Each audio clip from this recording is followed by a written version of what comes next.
میں جانتا ہوں کہ ان کی جماعت کے کارکن اس بات پہ obviously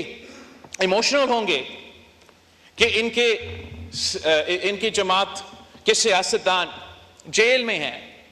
یہ زیادہ اس ٹاپک پہ بولیں گے, اس ٹاپک پہ شور کریں گے, لیکن جس صوبہ کا ذمہ داری ان کے پاس ہے وہاں کے عوام کے سب سے بڑا مسئلہ روزگار, مہنگائی,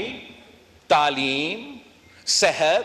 تحفظ, دہشت گردی کا مقابلہ. ہم ان بچے کو کیسے ڈاکٹرز بنائیں گے, کیسے لائرز بنائیں گے, کیسے اس ملک کے لیڈرز بنائیں گے. اور اگر چیف منسٹر صاحب کی ذمہ داری یہ ہے کہ جلسہ میں کھڑا ہو کے میڈیا کو گالی دے, اپوزیشن کو گالی دے, حکومت کو استعمال کر کے ججز کے خلاف اینٹی ٹیررزم کورٹ میں انتقامی کارروائی کرے, تو پھر وہ اپنے صوبے کے عوام کے مسائل حل نہیں کر رہے جناب اسپیکر, وہ اپنے سیاست چمکا رہے ہیں. اگر حکومت کا کام صرف یہ ہے کہ آج ہمیں کس کو بند کرنا ہے, خان نے ہم سے یہ کیا تھا, ماحول خراب کیا تھا, تو اس کے جواب میں نے پتھر کا جواب پتھر سے, اینٹ کا جواب اینٹ سے دیں گے. تو ایک دن کے لیے آپ لوگ خوش ہوں گے, لیکن کل میں اور آپ اسی جیل میں ہوں گے. اور ہم جب خان صاحب وزیر اعظم تھا, میرا کوئی ذاتی مخالفت نہیں تھا, اتنا ہی تھا کہ جو سسٹم, جو آئین, جس جمہوریت کے لیے میرے جماعت نے,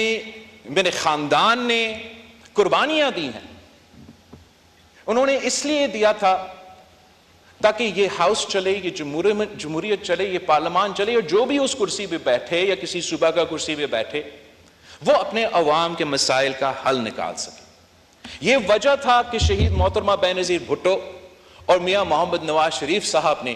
چارٹر آف ڈیموکریسی پہ اگری کیا, 18ویں ترمیم پاس کیا, NFC ایوارڈ میں ڈیولیوشن کروایا. پہلے الیکشن کمیشن جو اپوائنٹ ہوتا تھا وہ حکومت کی مرضی. ہمارا ترمیم کے بعد اپوزیشن لیڈر اور پرائم منسٹر کے مشاورت, انٹرم گورنمنٹ میں اپوزیشن لیڈر اور وزیر اعظم کا مشاورت, public accounts committee to the opposition, یہ ساری چیزیں ہم نے کروائے. اس لیے ہم نے سمجھا کہ اگر اس ملک نے چلنا ہے تو اس سائر اور اس سائر کو مل کے کام کرنا پڑے گا. اس سے کوئی فرق نہیں پڑتا کہ کسی نے میرے والد کو یا کسی نے میری والدہ کو جیل میں ڈالا, اور اس سے یہ کوئی فرق نہیں پڑتا کہ آپ کا سابق وزیر اعظم چند مہینے کے لیے جیل میں ہے. آپ لڑے ان کا کیس بیرسٹر صاحب, آپ جیل میں لڑے, آپ عوام کے میدان میں لڑے, یہاں آ کے عوام کا خدمت کرے, عوام کا کام کرے.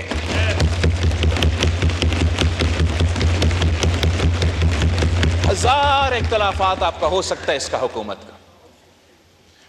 یہ سب جانتے ہیں. میں ان کے ساتھ میٹنگز میں بیٹھتا ہوں, ہمارا اختلاف رائے ہوتا ہے, سیاست میں ہوتا ہے. ہم سب یہ الیکشن لڑے تو اس پوائنٹ پہ لڑے کہ ملک میں مہنگائی ہے, مہنگائی کا مقابلہ کرنا ہے, عوام کو معاشی انصاف دلوانا ہے. اور جہاں ہم نے سمجھا کہ تنقید ہونا چاہیے, ہم نے بھی تنقید کی. آپ لوگوں نے تو کوئی موقع ہی نہیں چھوڑا کہ تنقید نہ کرے. لیکن اب وقت آ گیا ہے کہ ہم تھوڑا جائزہ لیں کہ حکومت کا پرفارمنس اس بنیادی ایشو پہ کیا ہے. اور میں وزیر اعظم صاحب, ان کی معاشی ٹیم کا اس پرفارمنس کے بارے میں اس ہاؤس کو اور عوام کو یہ بتانا چاہوں گا کہ آپ کو یاد ہے کہ مہنگائی کی شرح کیا تھا 8 مہینے پہلے. آپ کو پتا ہے کہ حکومت نے اپنے لیے بجٹ میں ٹارگٹ کیا رکھا تھا فسکل ایئر کے لیے, مطلب ایک سال میں ٹارگٹ یہ ہے, ان کا اپنا ٹارگٹ کہ ہم نے مہنگائی کی شرح کو 12% پہ لے کر آنا ہے. سال بھی پورا نہیں ہوا ہے جناب اسپیکر، اور اس وقت مہنگائی کی شرح 9.6% پہ پہنچ چکا ہے۔ تو جہاں میں حکومت کا معاشی پالیسیز کا تنقید کرتا آ رہا ہوں، جہاں آپ حکومت کی معاشی پالیسیز کا تنقید پہ کرتے آ رہے ہیں، جہاں ان کے اپنے ممبرز حکومت کی معاشی پالیسی پہ تنقید کرتے آ رہے ہیں، اس پورا ہاؤس کو، اس سائڈ کو، اس سائڈ کو اس بات کا تعریف کرنا چاہیے کہ مہنگائی کم ہوتا نظر آ رہا ہے، اور حکومت سے ہم سب کو انپٹ دینا چاہیے، تجویز دینا چاہیے، ساتھ دینا چاہیے کہ اس مہنگائی کو ہم کیسے مزید کم کر سکتے ہیں، ہم کیسے انشور کر سکتے ہیں کہ نہ حکومت سے نہ کسی اور سے ایسا کوئی غلطی ہو جس سے ہمارا یہ IMF کے ساتھ اور معاشی جو پروگرس ہو رہا ہے اس کو نقصان نہ پہنچا جائے۔ جناب اسپیکر، جب آپ 2008 سے لے کے 2013 تک اس ہاؤس میں تھے، ہم نے مل کے کنسنسس کے ساتھ، اپوزیشن کے ساتھ انگیج کر کے، ان لوگوں کے ساتھ انگیج کر کے جنہوں نے میرے والد کو 11 سال جیل میں قید رکھا، کوئی سزا نہیں تھا، کوئی کنوکشن نہیں، انہی سیاسی جماعتوں کے ساتھ انگیج کرنا پڑا، لیکن سب سے انگیج کیا، صرف ہمارے اتحادیوں سے نہیں،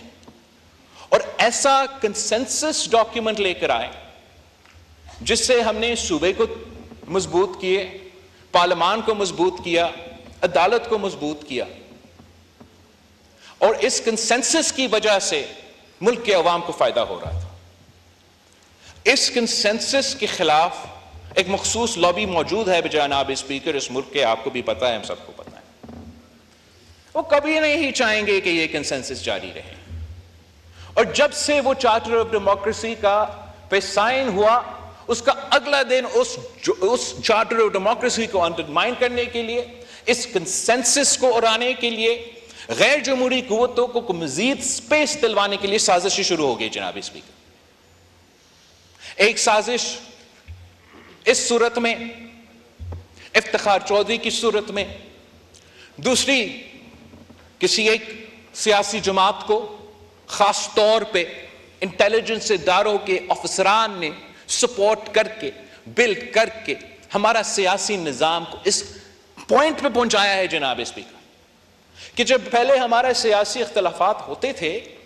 مگر ہم آپس میں قومی مفاد کے ایشوز میں، عوام کے مفاد کے ایشوز میں، آئین، جمہوریت، پارلیمان کی بالادستی،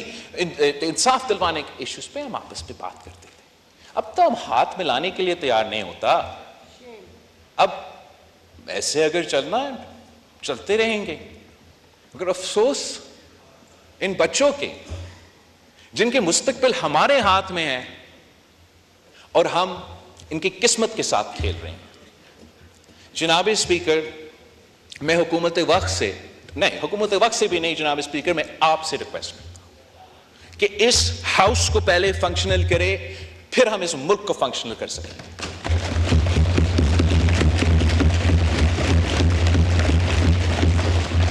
ہمارا جو سیاست ہے، ہمارا جو کیسز ہے، ہمارا جو ایشوز ہے وہ ہم دیکھ لیں گے، لیکن جب تک یہ ہاؤس فنکشنل نہیں ہوگا، یہ ملک فنکشنل نہیں ہوگا۔